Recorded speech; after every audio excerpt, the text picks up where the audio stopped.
สรณังคัจฉามิปานาติปาตา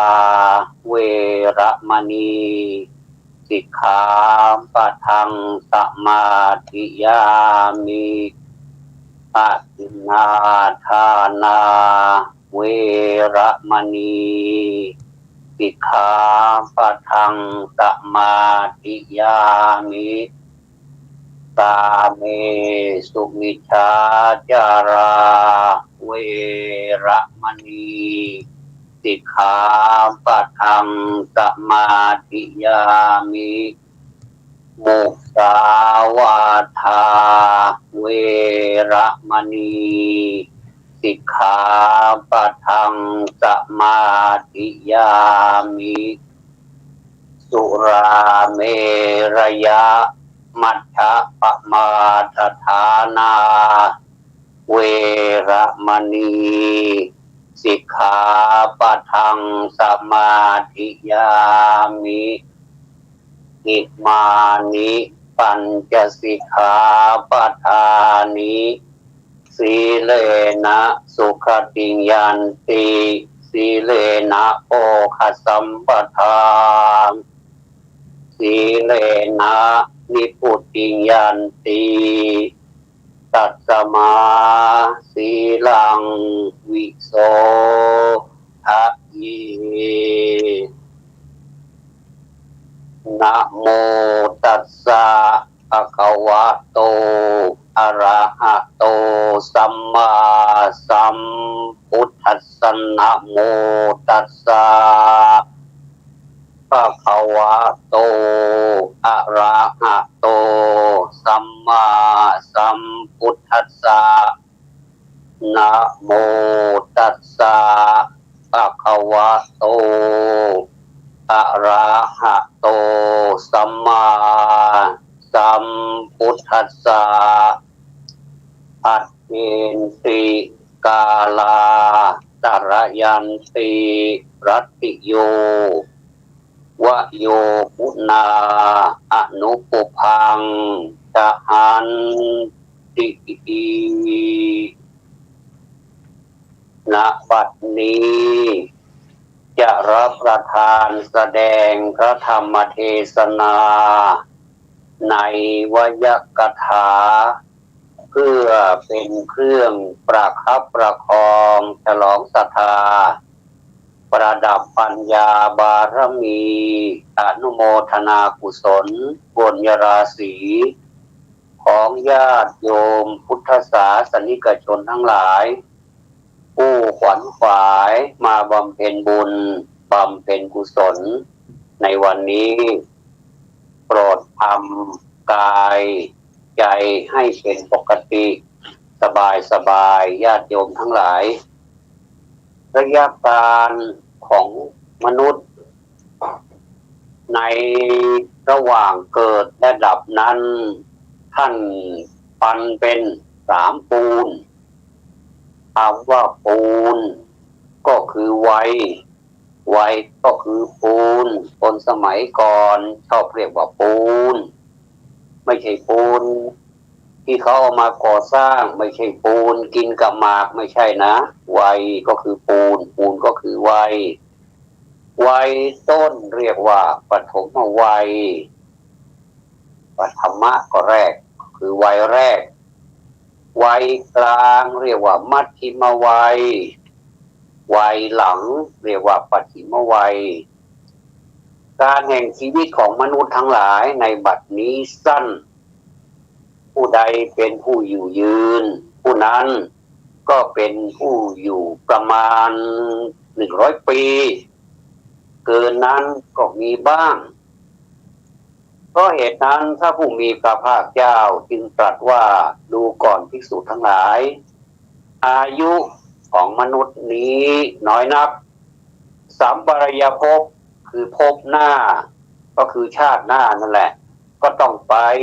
จึงควรทำกุศลประพฤติพรหมจรรย์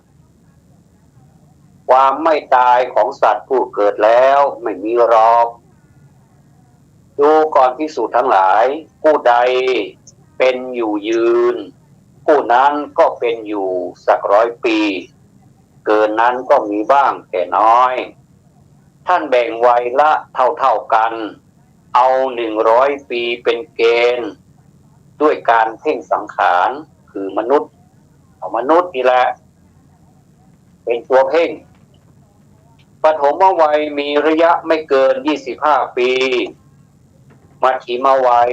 มีระยะอยู่ใน50 ปีปัจฉิมวัยมีระยะพ้น50 ปีออกไปจนตลอดอายุอย่างเช่นการทำบัตรประชาชนถ้าสูงวัยทางราชการเขาก็ออกบัตรประชาชนให้เป็นตลอดชีพคือตลอดชีวิตผู้สูงวัยทั้งหลายพออายุเกษียณก็ได้รับเบี้ยยังชีพผู้สูงอายุถ้าเป็นคนพิการก็จะได้รับเบี้ยยังชีพคนพิการด้วยควบคู่กันไป2 อย่างอันนี้เรียกว่าวัยสูงอายุหรือว่าวัย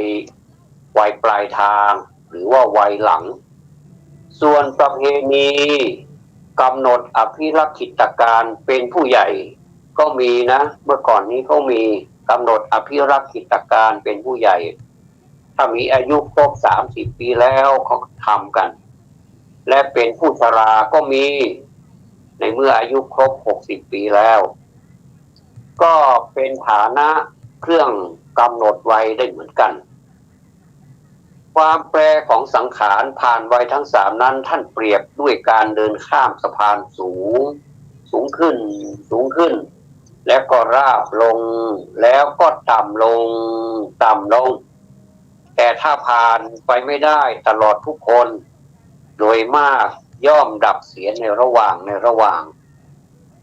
เพราะกำลังแห่งความเป็นอยู่อันธรรมดาแต่งมานั้นไม่เหมือนกันตาที่เปรียบเหมือนไฟฉายประจำตัวของแต่ละคนก็เริ่มจะหมดถ่านหรือแบตเตอรี่แล้วเมื่อก่อนไปไหนมาไหนนี่ขนาดมืดค่ำมองเห็นดูหนังสือหนังหาก็ชัดขับรถขับราก็สบายคนรักกันมองหน้ากันเป็นแฟนกันก็เห็นชัดแต่พอมาถึงวัยสุดท้ายวัยหลังคือปฐิมวัยนี้อนิจจาไฟฉายประจำกายประจำตัวแสงมัวริบหรี่เสียแล้วแม้จะซ่อมแซมยังไงเหมือนไฟฉายหรืออะไรที่เกี่ยวกับถ่านหรือแบตเตอรี่จะชาร์จเพียงไรก็ไม่ค่อยตอบสนองแล้วถ่านหรือแบตมันเก่าแล้วมันเลยเสื่อมเรื่องนี้มันเป็นเรื่องธรรมดาไม่ต้องไปคิดมากหรอกเสียเวลาเสียนาฬิกาเสียความรู้สึกสู้เราคอยตามดูมันไปอย่างนี้ดีกว่าสนุกดีและไม่ต้องยึดติด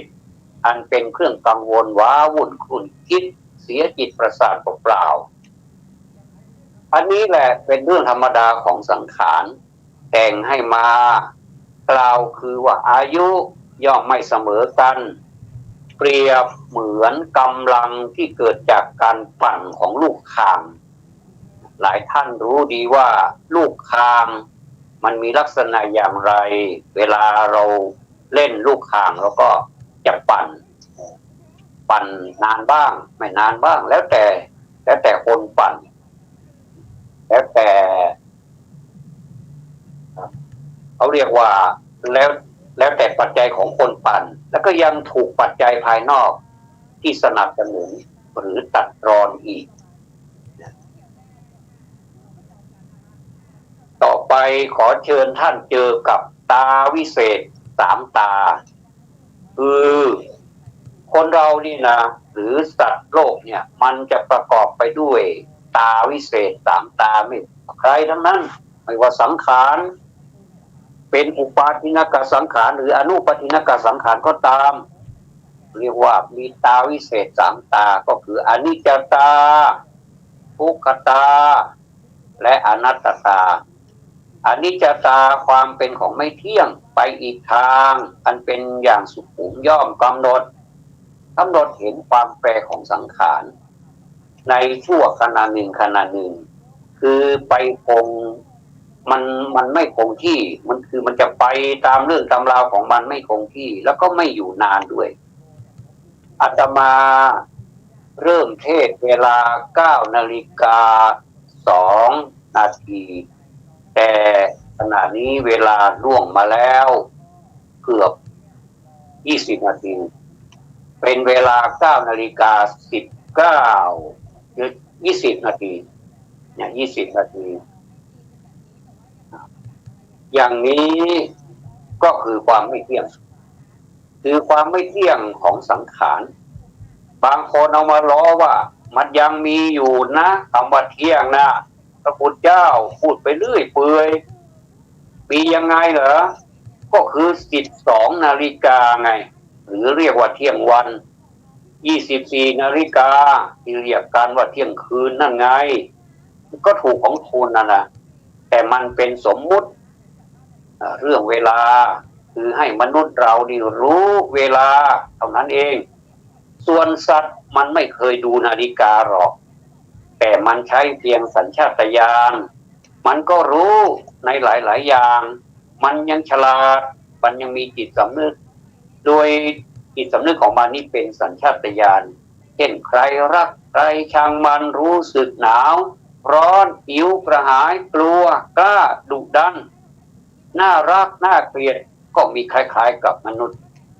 ผู้ฟังทั้งหลายเพียงในระยะการนิดเดียวก็แปรแล้วเมื่ออาตมาเป็นวัยรุ่นจำได้ว่าเคยอายุหลายช่วงเหมือนท่านนี้แหละชีวิตมันช่างบู๊ดุเด็ดเผ็ดมันในแง่ของการต้องต่อสู้กับความเป็นอยู่ความยากจนต้องขวนขวายหาทางเพื่อให้อยู่รอดให้ได้บางช่วงก็เพียงได้แต่จินตนาการคือคิดอย่างเดียวบางทีความคิดกับความเป็นจริงมันสวนทางกันแต่มีบางอย่างที่ความคิดกับความจริงมาเจอกันพอดีจึงหลีกเลี่ยงไม่ได้กับคำว่าสมหวังและผิดหวังสองสิ่งนี้แหละมันเที่ยวไปทุกคนทุกแห่งคือสมหวังและผิดหวังนี่นะใครผู้ใดไปเจอมันเข้ามันก็เป็นกันเองซะด้วยคบง่ายและสามารถให้ผลต่อความรู้สึกที่ต่างกันสมมติว่า 100% บางคนผิดหวัง 50% สมหวัง 50% บางรายผิดหวัง 70%สมหวัง 30% บางคนผิดหวังเกือบ100หรือถึง 100% เลยใครที่สมหวัง 100% ถือว่าสุดยอดมากความจริงแล้วถ้ามีทั้งสองอย่างมันก็ดีนะเพราะเราจะได้มีงานทำจะได้ไม่เหงาไงล่ะจริงไหมท่านบอกว่าคนสมหวังไปทุกสิ่งทุกอย่างชีวิตมักจะจืดชืดทำอะไรไม่เป็นดูอะไรไม่ออกบอกอะไรไม่ถูกเหมือนรับประทานอาหารไม่มีรสชาติจืดชืดก่อให้เกิดความประมาทด้วยญาติโยมทั้งหลายเพราะมันสบายเกินไปคนผิดหวังไปทั้งหมดมันก็โหดเกินจนบางคนคิดไปโน่นไปนี่ว่าเกิดมาทำไมกันอย่างนี้ตายซะดีกว่าความคิดอย่างนี้ก็มีแต่ไม่ดีนะว่าคนเราเกิดมากว่าจะเกิดได้มันยากเหลือเกินต้องประกอบไปด้วยปัจจัยเหตุหลายอย่างจึงจะเกิดมาเป็นมนุษย์ได้และมีอีกหลายอย่างในโลกนี้อยากจะเป็นมนุษย์แม้แต่เทวดาก็ยังเป็นมนุษย์เลยเพราะมนุษย์เป็นฐานของการรู้ธรรมะมนุษย์จะมีทั้งประมาทและไม่ประมาทแต่ถ้าเป็นเทวดาส่วนมากจะประมาทเพราะมันสบายเกินไปอย่างเช่นคนเราเกิดมารวยเลยอย่างเนี้ยส่วนมากจะประมาทแต่ถ้าเราลองมาคิดแบบให้ความเป็นธรรมแก่ตัวเองนะและเป็นกำลังใจตัวเองหน่อยเนี่ย ความคิดจะเปลี่ยนชีวิตทั้งชีวิตเราจะเปลี่ยนเสมือนเป็นการเล่นเกมอะไรสักอย่างเนี่ยที่มันมีค่าหายากสุดในชีวิตและใช้ชีวิตที่มีอยู่นี่แหละเดิมพันแทนทรัพย์สินอื่นมีเงินเป็นต้นอาตมาเคยห่อเหี่ยวสิ้นหวังในชีวิตแต่ฮึดสู้ในที่สุดก็ยังมีลมหายใจอยู่ได้ชีวิตก็ไม่ใช่จะดีนักหรอกแต่ก็พอสบายตามสมควรแต่มันก็แปรไปเรื่อยๆตามเรื่องตามราวเหมือนกันสุภาษิตที่ว่าชีวิตตังอัตภาโวจะสุขทุกขาจะเกวลาเอกจิตตสมายุตตาละอุโสวัตเตคโนแปลความว่าชีวิตอัตภาพและสุขทุกข์ทั้งมวลประกอบกันเป็นธรรมเสมอด้วยจิตดวงเดียวขณะย่อมเป็นไปพลันว่าด้วยปรมัตถคุณโยมว่าขณะแห่งชีวิตของสัตว์ทั้งหลายสั้นเต็มทีชั่วเพียงความเป็นไปแห่งจิตดวงเดียวเท่านั้นคุณโยมอยากจะเห็นจิตคนไหมอยากจะเห็นความเกิดที่เกิดมาสั้นไหมเหมือนเราดูพยับแดดที่เราขับรถไปในบนท้องถนนเวลาแดดร้อนๆแดดเปรี้ยงๆคุณจะสังเกตเห็นพยับมันเล่นถนนพยับแดดมันเหมือนกับยิบยับในตาของเราเนี่ยเดี๋ยวมันก็หายไปอันนี้ก็เรียกว่าประเดี๋ยวประดาวเองไม่นานหรอกเดี๋ยวมันก็หายไปเดี๋ยวก็มีอีกเดี๋ยวมันก็หายอีกเหมือนเกิดดับนะจะอุปมาอีกอย่างหนึ่งก็คือเหมือนกับล้อรถแม้เมื่อมันหมุนไปก็หมุนด้วยชิ้นส่วนที่เป็นกงมันเป็นกงอันเดียวนั่นแหละเมื่อหยุดเล่าก็หยุดด้วยชิ้นส่วนที่เป็นกงอันเดียวนั่นเหมือนกันฉันใดชีวิตสัตว์ทั้งหลายก็เป็นสิ่งที่เป็นไปชั่วขณะเดียวฉะนั้นพอจิตดวงนั้นดับสัตว์อันเขาเรียกว่าดับนะ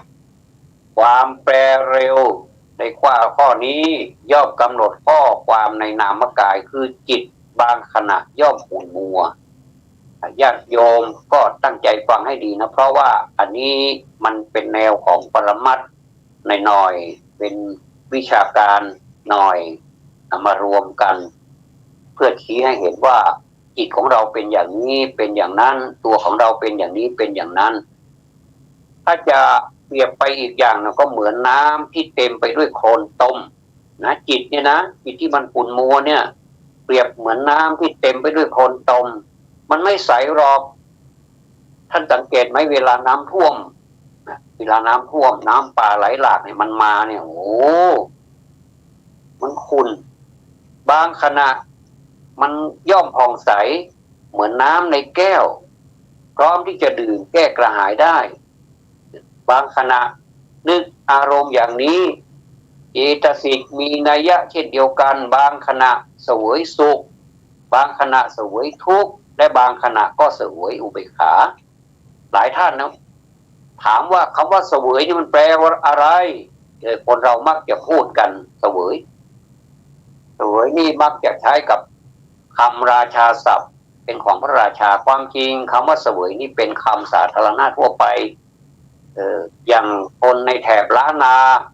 เวลาไปขอพรพระไปถวายให้ผู้ตาย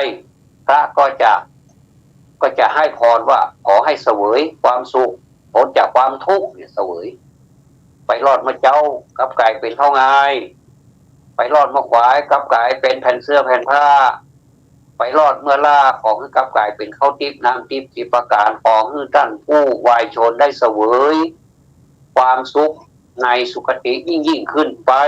อย่างนี้เรียกว่าเสวยใช้ได้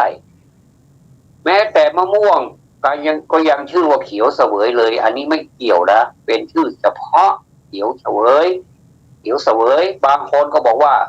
ไม่ได้เขียวเสวยแล้วท่านเป็นเขียวเฉยไม่อร่อยเลยอย่างคุณไป ไปเอามะม่วงมามะม่วงที่ว่าเขียวเสวยเนี่ยพอดีมันยังอ่อนอยู่มันยังไม่แก่พอที่จะเอามาทานได้ก็เอามาทานอย่างนี้มันก็ไม่อร่อยเขาก็เลยตราหน้ามะม่วงที่ชื่อว่าเขียวเสวยเป็นเขียวเฉยๆได้ไงจะต้องให้ถึงการเวลาก่อนถ้ามันถึงการเวลาถ้ามันเหมาะแก่การเอามาทานได้เนี่ยโอ้มันอร่อยจริงๆนะไม่ว่าจะเป็นสดดิบเนี่ยหรือว่าแม้แต่หามๆหรือว่าสุกเนี่ยอร่อยมากเลยญาติโยมทั้งหลายฟันแท้ๆเนี่ยเวลาเราเคี้ยวอาหารมันย่อมไม่สึกหรอกมันไม่สึกหรอหรอกนะไม่สึกหรอนะพูดให้มันชัดๆหน่อยไม่สึกหรอเหมือนฟันเทียมแต่แท้จริงละมันก็ย่อมกร่อนไปเหมือนกันนะเช่นเดียวกับฟันเทียมนั่นแหละแต่เพราะมันมีมาแทนกันจึงปรากฏเป็นอย่างนั้นแต่นักปราชญ์ทางปรมัตถ์กล่าวว่าความเป็นแห่งสภาวธรรมเพียงชั่วขณะเท่านั้นแต่เพราะมีอย่างอื่นเกิดสืบเนื่องยังไม่ขาดลงจึงปรากฏเป็นยังทรงอยู่ตั้งอยู่อย่างนี้ท่านเรียกว่าสันตติสันตติเมื่อใดสันตติขาดลงเมื่อนั้นความดับความสิ้นก็ย่อมปรากฏความตายย่อมกำหนดได้ด้วยความขาดลงของสันตติความเกิดแล้วดับและความแปรไปในระหว่างของสังขารเหมือนคำบาลีว่าอุปัชชติเอวะเวติจะอัญญถาจะภวติแปลว่าย่อมเกิดขึ้นด้วยนั่นเที่ยวย่อมเสื่อมสิ้นด้วยย่อมเป็นอย่างอื่นด้วยเป็นอนิจจลักษณะเครื่องกำหนดว่าไม่เที่ยงของสังขารสมดังสุภาษิตที่ได้ตั้งเป็นนิเขปบทไว้เบื้องต้นมีใจความว่า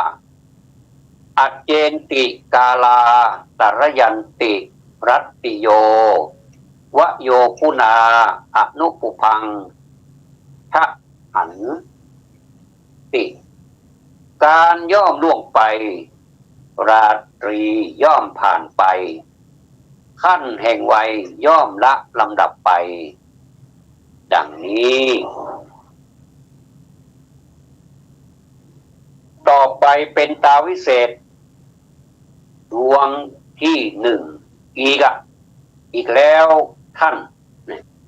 ตาวิเศษดวงที่หนึ่งคืออนิจจตาเนี่ยความเป็นของไม่เที่ยงเกิดขึ้นตั้งอยู่และดับไปเนี่ยนี่คือตาวิเศษอันที่หนึ่งละยัง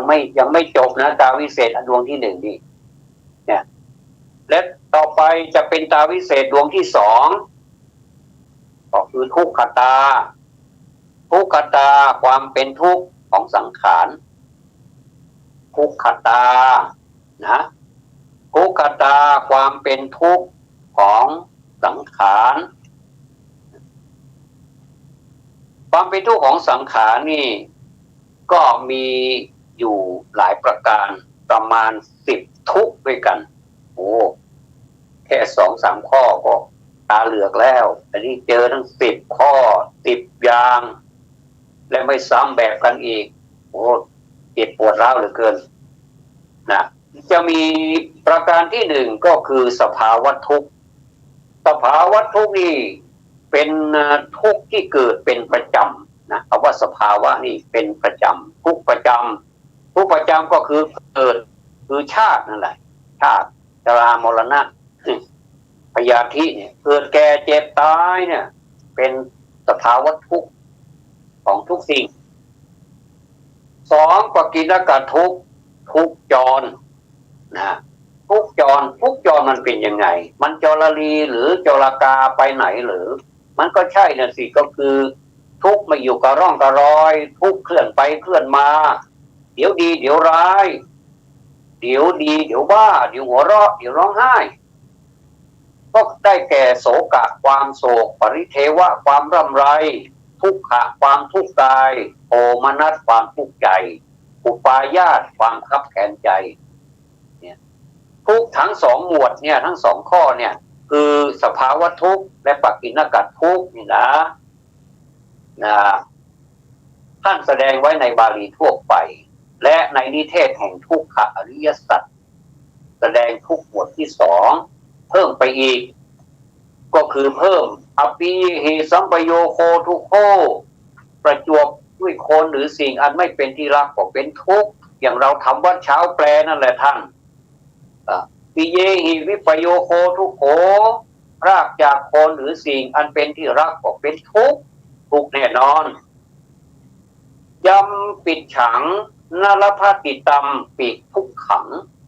ปรารถนาสิ่งใดก็คืออยากจะได้สิ่งใดไม่ได้แม้สิ่งนั้นมันก็เป็นทุกข์ทุกประการที่สามนิพัทธทุกข์ทุกข์เนืองนิดหรือทุกข์เป็นเจ้าเรือนทุกข์เป็นเจ้าเรือนนี่เป็นยังไงก็ได้แก่หนาวได้แก่ร้อนหิวกระหายปวดอุจจาระปวดปัสสาวะปวดฟันทุกข์พยาธิทุกข์อันที่สี่คือทุกขเวทนามีประเภทต่างๆตามสมุฏฐานคืออวัยวะอันเป็นเจ้าการเป็นเจ้ากี้เจ้าการไม่ทำหน้าที่โดยปกติอันเนี้ยมันคือปวดฟันเมื่อกี้เนี่ยก็คือเป็นพยาธิทุกข์ก็คือเป็นความเจ็บไข้เป็นความเจ็บไข้ตาบ้างหูบ้างจมูกบ้างลิ้นบ้างกายบ้างใจบ้างอันนี้เป็นความเจ็บโดยมีอวัยวะเนี่ยคือตาหูจมูกลิ้นกายอะไรเนี่ยเป็นเจ้ากี้เจ้าการตาถ้าเจ็บก็เห็นชัดๆจมูกอะไรก็ตามก็คืออวัยวะเป็นตัวเหตุการณ์เป็นเจ้าการทั้งนั้นเลยนะทุกทั้งสองอย่างนี้ก็คือนิพัทธทุกข์พยาธิทุกข์เนี่ยแสดงไว้ในกิริมานนทสูตรตอนอาทีนวสัญญาโดยความเป็นโทษของกายอันนี้กายให้โทษนะอย่าไปโทษคนอื่นอย่าไปโทษใครเขากายตัวเรานี่แหละให้โทษตัวเราประการที่ห้าสันตาปทุกข์ทุกข์เกิดความร้อนรุมหรือทุกข์ร้อนได้แก่ความกระวนกระวายใจเพราะถูกไฟคือกิเลสนี่มีอะไรบ้างก็มีราคะโทสะโมหะเผาเขาเรียกว่าราคะกิไฟคือราคะโทสะกิไฟคือโทสะโมหะกิไฟคือโมหะทุกหมวดนี้มาในอาทิตตปริยายสูตรอันนี้พระพุทธเจ้าแสดงพระธรรมเทศนาในอาทิตตปริยายสูตรมีนี่หมดเลยแผดเผาหมดทุกอย่างวินาศสันตโรหมดเลยทุกประการที่หกวิปากทุกข์หรือผลกรรมได้แก่วิปฏิสารคือความร้อนใจการเสวยกรรมมาก่อนคือถูกลงอาทยาความฉิบหายอะไรต่างๆนี้และก็ถ้าพูดลึกเข้าไปอีกก็คือการตกอบายอันนี้มาในบาลีมากแห่งด้วยกันประการที่เจ็ดสหคตทุกข์ไปด้วยกันทุกข์ไปด้วยกันนี่เป็นยังไงงงไหมล่ะมันไปด้วยกันยังไงหรือเรียกอีกอย่างหนึ่งว่าทุกข์กำกับกัน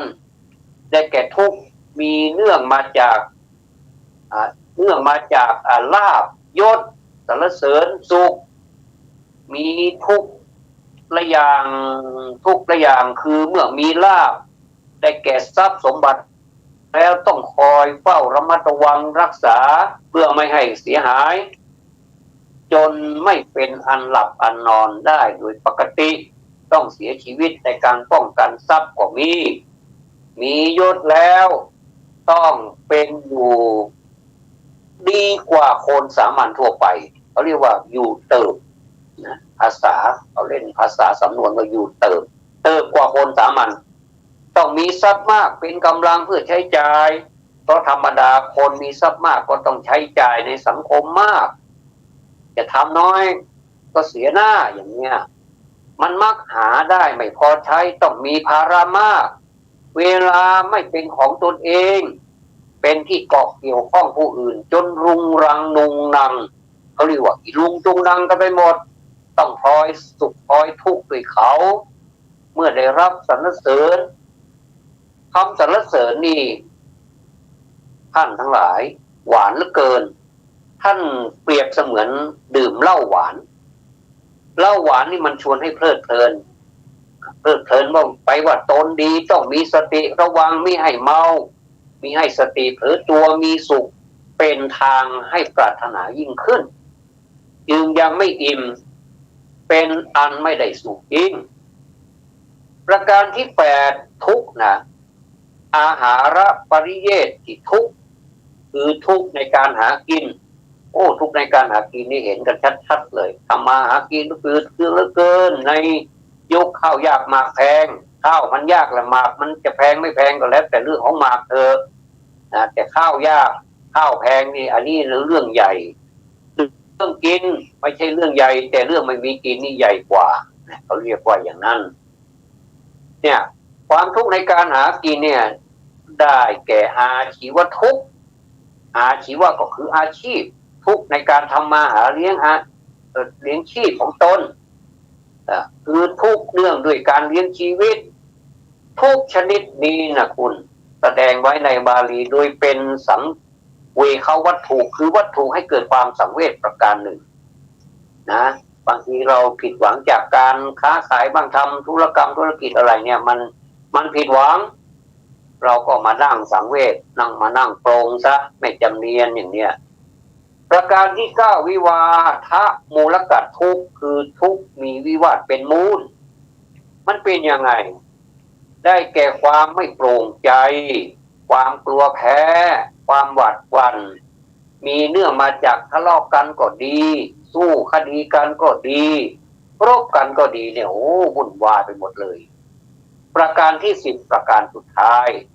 ทุกขขันธ์หรือทุกข์รวบยอดทุกข์รวบยอดหมายเอาสังขารคือประชุมปัญจขันธ์นั่นเองแสดงไว้ในบาลีธรรมจักรปวัตตนสูตรว่าสังคิเตนะปัญจุปาทานขันธาทุกขานะอันนี้มาตรงนี้ขอเป็นประเด็นหน่อยขออนุญาตท่านอย่าไปมอง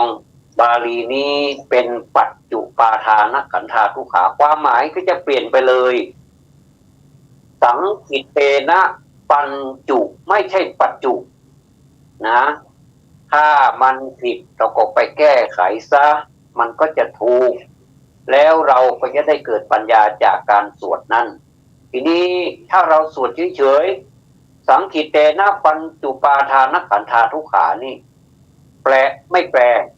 สวดผ่านไปเลยมันก็ได้บุญนะได้สมาธิได้บุญแต่มันไม่ค่อยได้ปัญญาเขาเรียกว่าไม่ได้กุศลก็คือโกศลก็คือปัญญาโกศลก็คือความฉลาดเฉลียวด้วยคนเรามนุษย์เนี่ยมักจะฉลาดอย่างเดียวแต่ไม่เฉลียวก็จะแย่ต้องมีเฉลียวฉลาดในเมื่อมีฉลาดมีความรู้แล้วก็ต้องมีเฉลียวด้วยรู้จักถูกคิดบ้างเป็นความคิดของตนเองอย่าให้คนอื่นมาครอบงำความคิดของเราถ้ามีคนอื่นมาเสนออะไรสักอย่างก็จงเสนอไปตามความคิดของเราตามความรู้สึกของเราถ้าไม่ทำก็บอกว่าไม่ทำถ้าทำก็ช่วยสนับสนุนถ้าไม่สนับสนุนก็ไม่ต้องพูดมันเป็นเรื่องเป็นราวมันเป็นมากเรื่องมากราวมันยาวเขาเรียกว่ายาวอะไรเป็นภาษาสุภาษิตของคนไทยเราอย่าไปต่อความยืดอย่าไปต่อความยาวสาวความยืดรักยาวให้บั่นรักสั้นให้ต่ออะไรประมาณเนี้ยนะถ้าเราเอาแค่นี้มันก็ต่อไปมิตรภาพมันก็มีต่อไปเขาเรียกว่ารักสั้นให้ต่อแต่ถ้ารักจะไม่อยากจะยืดยาวต่อไปแล้วก็ให้มันเป็นความยืดความยาวไปเดี๋ยวมันก็จะแตกสามัคคีกันไปเนี่ยสังคิเตนะปัญจุปาทานขันธาทุกขาแปลว่าโดยย่ออุปทานขันธ์5เป็นตัวทุกข์ แค่นี้แหละญาติโยมโดยย่ออุปทานขันธ์ทั้งห้าเป็นตัวทุกข์ปัญจุปาทานขันธานั่นแหละคืออุปทานขันธ์ห้าทุกขาเป็นทุกข์สังคิตเตนะโดยย่อเนี่ยแปลบาลีเขาแปลข้างหลังไปหาข้างหน้าบางทีแปลตรงกลางไปหาข้างหลังแล้วก็ไปข้างหน้าอย่างนี้ก็สนุกดีนะ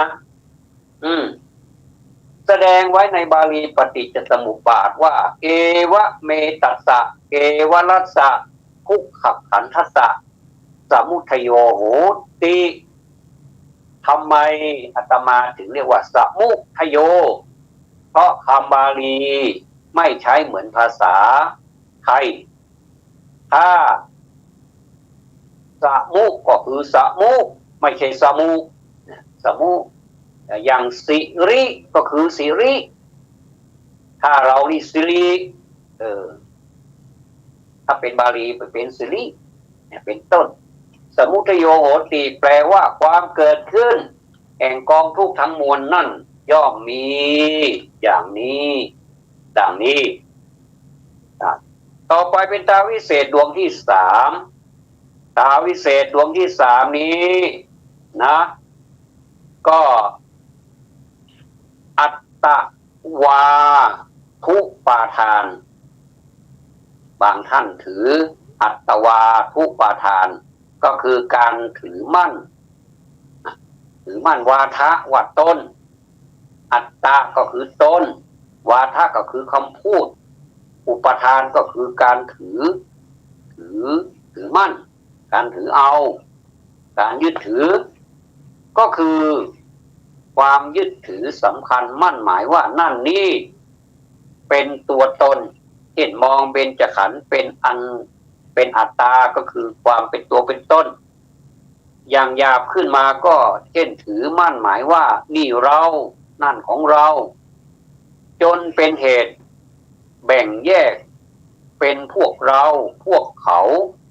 และเกิดความถือพวกถือพรรคขึ้นมาอันนี้แหละแต่ทางธรรมเป็นปรมัตถ์หน่อยทางธรรมไม่ใช้คำว่าถือมั่นท่านสังเกตให้ดีนะเวลาที่เราจะไปปฏิบัติธรรมเขาเรียกว่าตั้งมั่นไม่ได้ให้ถือมั่นถือมั่นหรือยึดมั่นกับความมั่นแน่วในทางที่ดีงามแต่ใช้คำว่าตั้งมั่นเช่นตั้งมั่นในศีลตั้งมั่นในธรรมตั้งมั่นในสัจจะในภาษาไทยมักใช้อุปทานในความหมายที่แคบลงมาว่ายึดติดอยู่กับความคิดอยู่กับความนึกคิดเอาเองนะนึกคิดเอาเองว่าเป็นอย่างนั้นเป็นอย่างนี้หรือจะต้องเป็นไปเช่นนั้นเช่นนี้เช่นสถานีวิทยุแห่งนี้เป็นสถานีวิทยุที่ทันสมัยสามารถดำเนินการเปิดออกอากาศได้ออนแอร์ได้ตลอด24ชั่วโมงเราก็ยึดว่ามันจะต้องดีตลอดแต่ไม่ใช่มันก็ยังมีขัดข้องบางทีก็ฝนตกฟ้าร้องก็ต้องจะเป็นต้องปิดบางทีก็มีเหตุขัดข้องโน่นนี่นั่นโทรศัพท์มือถือเราถือว่าซื้อมาดีมากแล้วนะเนี่ยราคาก็แพงหลายหมื่นด้วยบางทีก็แพงนะแพงก็แล้วกันบางทีก็ปานกลางบางทีก็ถูกแต่เวลาใช้ไปใช้มาเนี่ยทรยศอีกคือเราจะใช้ตามความปรารถนาของเรานี่ไม่ได้เวลามีอะไรที่มันแบบรีบด่วนอย่างเนี้ยนะทำไมมันแบบมันต้องมีปัญหาอยู่เรื่อยเลยอันนี้ก็เป็นความไม่ใช่ตัวไม่ใช่ตนเหมือนกันนะเป็นตัวไม่ใช่เป็นของที่เรายึดมั่นไม่ได้มันก็ต้องมีเสียมันไม่ใช่ของเรานี่แต่เรามันสร้างมันขึ้นมาเพื่อใช้ประโยชน์แค่นั้นเองแต่เราก็รักษามันให้ดีแต่มันก็มีปัญหาอยู่เรื่อยเหมือนกันนะโยมต่อไปนี่ท่านทั้งหลายอันนี้เลยเป็นจุดที่เราท่านทั้งหลายจะต้องศึกษา จะต้องศึกษานะก็คือศึกษาสามัญลักษณ์หรือว่าสามัญลักษณะหรือไตรลักษณ์นี่แหละท่านกล่าวไว้ว่าสันตติสันตติที่ว่าเมื่อกี้เนี่ยสันตติปิดอนิจจังบริหารปิดทุกขังและคณะสัญญาปิดอนัตตาสันตติปิดอนิจจังนั้นอย่างไรสันตติปิดอนิจจังนั้นคือความสืบต่อเนื่องกันไปจนไม่รู้สึกเช่นของเก่าเสื่อมไปของใหม่เข้ามาเกิดแทนที่ถ้าจะเปรียบไปก็เปรียบเหมือนดังดวงเทียนที่ส่องสว่างให้แสงสว่างอยู่ได้ก็เพราะเครื่องอุปกรณ์ติดต่อเนื่องกันไปมีเทียนแล้วก็ต้องมีไฟแช็กมีไฟฉายแล้วก็ต้องมีถ่านหรือต้องชาร์จแบตเตอรี่อย่างเงี้ยมันต่อกันไปไม่ขาดสายนะดวงประทีปจึงทรงอยู่ได้ตั้งอยู่ได้ฉะนั้นหากเครื่องอุปกรณ์นั้นๆต่อไม่ติดกันหรือการเชื่อมสัญญาณอย่างอาตมาพูดอยู่ในขณะเนี้ยเป็นการเชื่อมสัญญาณก็เรียกว่าอะไรนะอินเทอร์เน็ตหรือเปล่าก็ถ้าหากว่าไม่มีสัญญาณไม่มีเครือข่ายไม่มีเครือข่ายของอินเทอร์เน็ตเราก็ไม่สามารถที่จะพูดกันได้อันนี้เลยว่าต่อกันไปติดกันไปนะหรือมีอันตรายอย่างใดอย่างหนึ่งดวงประทีปนั้นก็ต้องดับลงเมื่อกี้นี้เราเปรียบเหมือนดวงประทีปที่เกิดจากดวงเทียนส่องแสงสว่างใช่ไหมอาตมามักจะพูดว่าเมื่อกี้นี้ถ้าจะผันตามวรรณยุกต์นี่เป็นเมื่อกี้จริงๆไม่ใช่เมื่อกี้นี่เป็นคำอีกมันเป็นไม้ตรีมันผันไม้ตรีกอไก่มันเป็นอักษรกลางกี้เราใช้ไม้โทกี้อย่างจิโกจิอย่างเงี้ยใช้ไม้จัตวากี้ถ้าเป็นกี้แสดงว่าคุณจะต้องไปเปลี่ยนไม้โทเป็นไม้ตีก็คือกี้ส่วนมากเราจะรับฟังกันแล้วก็จะเป็นกี้กันไปส่วนใหญ่จะมีอยู่ท่านหนึ่งอันนี้ต้องขอประทานอภัยขอเอ่ยนามหน่อยก็คือพระเดชพระคุณสมเด็จพระพุทธโฆษาจารย์ปอ.ประยุทธ์โตนี่แหละท่านพูดไทยชัดนะท่านพูดไทยชัดเท่าที่ฟังมานี้อาตมาฟังนักปราชญ์พูดบ่อยไม่ว่าจะเป็นหลวงพ่ออะไรอาตมาก็จะฟังบ่อยท่านจะพูดว่าเมื่อกี้นี้ไม่ได้พูดเมื่อกี้อันนี้ก็ฝากไว้ให้คิดก็แล้วกันอย่าโกรธกันนะเมื่อดวงประทีปนั้นก็ต้องดับลงและเช่นขันเก่าเสื่อมไปขันใหม่มันก็เข้ามาแทนที่นะสิเหมือนมนุษย์และสัตว์ที่ทรงอยู่ได้ตั้งอยู่ได้ก็เพราะสันตติในร่างกายนั้นๆเกิดขึ้นใหม่แทนเก่าไม่มีอันตรายจึงทรงอยู่หากใหม่เกิดขึ้นแทนไม่ทันหรือมีอันตรายไซมนุษย์และสัตว์ก็ต้องตายเด็ดชื่อว่าขาดสันตติตอนขาดสันตตินี้เห็นไม่เที่ยงชัดเจนทีเดียวเมื่อสันตติยังไม่ขาดก็ไม่เที่ยงโดยลำดับมาเหมือนกันแต่เห็นได้ยากหน่อยนะสันตติปิดอนิจจังอย่างนี้แหละเมื่อต้องการเห็นอนิจจังนั้นต้องพิจารณาดูความแปรปรวนของสังขารนึกถึงปัจจุบันย้อนไปหาอดีตตัวอย่างเช่นคนแก่คนเฒ่าในบัดนี้ก็มาแต่เด็กในอดีตนึกถึงปัจจุบันสาวไปหาอนาคตตัวอย่างเช่นเด็กในปัจจุบันนี้จะกลายเป็นคนแก่คนเฒ่าข้างหน้าแน่นอนไม่ต้องกลัวเจอแน่ๆถ้าอยู่ทนถ้าไม่อยู่ทนก็ไปแค่นั้นเองเรื่องของเรื่องก็คือจะกลายเป็นคนเฒ่าคนแก่ข้างหน้าคืออนาคตการพิจารณาด้วยอุบายอย่างนี้ก็จะเปิดสันตติที่ว่ามันต่อเนื่องกันไปเนี่ยได้คิดทุกวันนะเดี๋ยวมันได้เองทีนี้มาที่พูดถึงความทุกข์อะไรมาปิดบังคือการบริหารก็คือการที่เราเปลี่ยนอิริยาบถต่างๆบริหารปิดทุกขังนั้นอย่างไร บริหารปิดทุกขังนั่นก็คือคนเราต้องคอยบริหารรักษาร่างกายยักย้ายผัดเปลี่ยนอิริยาบถทั้งสี่คือยืนเดินนั่งนอนอยู่เสมอจ้างให้คุณนั่งทั้งวันเอาไหมหรือว่าสบายนะอยากสบายอยากนอนทั้งวันเอาไหมไม่มีหรอกคนนอนทั้งวันก็ไม่มีไม่ต้องลุกขึ้นมากินข้าวกินน้ำไม่ต้องกินอะไรสักอย่างนะนอนสบายนี่คุณบอกว่านอนสบายก็ให้นอนสิไม่เอาเราไม่มีใครเอาจ้างเท่าไหร่ก็ไม่มีใครรับเพราะทำไม่ได้ยืนทั้งวันดีไหมไม่ยืนหรอกเมื่อยืนเมื่อยก็ต้องเดินเมื่อเดินเมื่อยก็ต้องพักเมื่อนั่งพักนานๆมันก็เมื่อยจึงต้องนอนอีกผลัดเปลี่ยนหมุนเวียนอิริยาบถไปเรื่อยๆการผลัดเปลี่ยนอิริยาบถเหล่านี้เป็นต้นปิดทุกไว้ตัวอย่างเช่นถ้าหิว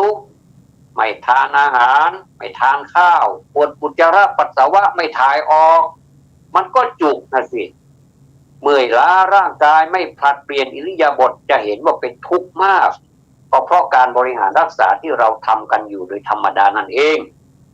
เราจึงไม่มองเห็นทุกข์ว่ามันเป็นทุกข์อย่างไรอันนี้คือบริหารปิดทุกขังนะโยมคณะสัญญาปิดอนัตตานั้นอย่างไรคณะสัญญาปิดอนัตตานั้นคือสำคัญกำหนดหมายว่าเป็นแท่งบ้างละเป็นก้อนบ้างละเป็นกองจึงเห็นเป็นตัวเป็นตนเมื่อประสงค์จะเห็นอนัตตานั้นต้องแยกแท่งแยกก้อนแยกกองออกมาเป็นชิ้นเล็กชิ้นน้อยเอาทีนี้เขาเรียกว่าเป็นช่างถอดชิ้นส่วนออกมาแต่เวลาใส่ชิ้นส่วนไม่ครบหรือว่าเกินอันนี้เรียกว่าพลังทำเกินทีนี้พิจารณาไล่เรียงดูโดยโยนิโสมนสิการก็คือการดูโดยแยบคายดูโดยละเอียดนั่นแหละโยนิโสมนสิการดูละเอียดที่สุดตัวตนอยู่ไหนเมื่อไล่เรียงไปก็จะหาตัวตนไม่ได้เหมือนดังรถหรือเรือนที่เรียกกันว่ารถหรือเรือนก็เพราะคุมส่วนต่างๆเข้าด้วยกันหากแยกออกเป็นส่วนเป็นกองแล้วไซก็จะหารถหาเรือนมิได้เลยร่างกายของคนเราก็เป็นเช่นนั้นเหมือนกันแต่แยกออกจากกันเป็นส่วนเป็นชิ้นอาทิเป็นตาเป็นหูเป็นจมูกหรือว่าคนเมืองเรียกว่าหูดังแล้วก็หาตัวตนที่ไหนล่ะมันหาตัวตนไม่ได้ย้ายจมูกไปไม่ต้องหายใจแล้วนะมันก็ตายไม่มีรูหายใจแล้วเอาตาออกไปสิในใบหน้านี้คงจะดูประหลาดดีเหมือนกันนะมนุษย์ไม่มีตาอย่างเงี้ยมนุษย์ไม่มีจมูกมนุษย์ไม่มีหูก็ลองดูสิลองเอาหูออกไปสิแต่จะเอาอะไรฟังถ้าเราเอาหูออกไปเขาจะเรียกว่าตัวตนไหมเขาจะเรียกว่าเราไหมชื่อนั่นนี่โน่นไหมไม่ใช่เขาก็จะเรียกเฉพาะคำของมันว่าหูที่ไหนละตัวที่ไหนละเราที่ไหนละชื่อของเราไม่มีเอาตาออกไปก็เรียกว่าตาแต่เมื่อเอามาประกอบกันหมดแล้วเรียกว่าเอาสังขารมาประกอบกันตาหูจมูกลิ้นกายใจอะไรประมาณนี้เอามารวมกันก็จะเรียกว่าเป็นตัวเป็นตนขึ้นมาตรงนี้แหละที่พระพุทธเจ้าท่านทรงสอนนักสอนหนาว่ามันไม่ใช่เราไม่ใช่ตัวไม่ใช่ตนของเรานั่นเองจึงพอสมควรแก่เวลาแล้วนะก็ในท้ายที่สุดแห่งพระธรรมเทศนานี้เทศนาปริโยสาเนสัพพพุทธานุภาเวนะสัพพธรรมานุภาเวนะสัพพสังฆานุภาเวนะขอเดชะคุณพระพุทธรัตน์กำจัดทุกข์เจริญสุขสิริศักดิ์มีหลักฐานขอเดชะพระธรรมรัตน์กำจัดพานให้ไพศาลผุดผ่องพ้นผ่องไผ่ขอเดชะคุณพระสังฆรัตน์กำจัดโรคให้เสื่อมโศกสืบชนจนเกินไขขอเดชะคุณพระไตรรัตน์ดังฉัตรไทย เจริญวัยเจริญสีทวีสุขทุกประการเทศนาบรรหารรับประทานแสดงพระธรรมเทศนาในวยกถามาพอสมควรแก่สมัยได้เวลาจึงขอสมมุติยุติลงคงไว้แต่เพียงเท่านี้เอวังก็มีด้วยประการฉนี้ยะถาวาริวหาปูราปริปุเรนติสาครังเอวะเมวะอิโตทินังเปตานังอุปกปปติอิติตังปฏิตังตุมหัง